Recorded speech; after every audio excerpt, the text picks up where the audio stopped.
నాందేడ్ లోక్సభ ఉప ఎన్నిక కౌంటింగ్ ఆద్యంతం ఉత్కంఠభరితంగా సాగింది. రౌండ్ ట్విస్ట్ ఇచ్చారు ఓటర్లు. చివరి వరకు బీజేపీ కాంగ్రెస్ల మధ్య విజయం దోబూచులాడింది. కేవలం 1400 ఓట్లతో కాంగ్రెస్ అభ్యర్థి గట్టెక్కారు. మహారాష్ట్ర అసెంబ్లీ ఎన్నికల్లో వార్ వన్ సైడ్ అయింది. మహాయుతి కూటమి మహా విజయం సాధించింది. కానీ నాందేడ్ లోక్సభ స్థానాన్ని మాత్రం దక్కించుకోలేకపోయింది. నాందేడ్ లోక్సభ స్థానం ఉప ఎన్నిక కౌంటింగ్ ఉత్కంఠగా సాగింది. చివరి క్షణం వరకు విజయం బీజేపీ కాంగ్రెస్ మధ్య దోబూచులాడింది.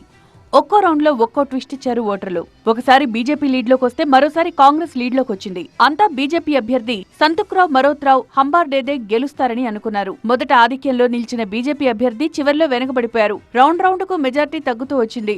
ఈ ఉత్కంఠ పోరులో చివరకు కాంగ్రెస్ అభ్యర్థి స్వల్ప మెజార్టీతో గట్టెక్కారు. కేవలం 1457 ఓట్ల తేడాతో కాంగ్రెస్ అభ్యర్థి చవాన్ రవీంద్ర వసంతరావు బీజేపీ అభ్యర్థి సంతుక్రావ్ హంబార్డేపై విజయం సాధించారు.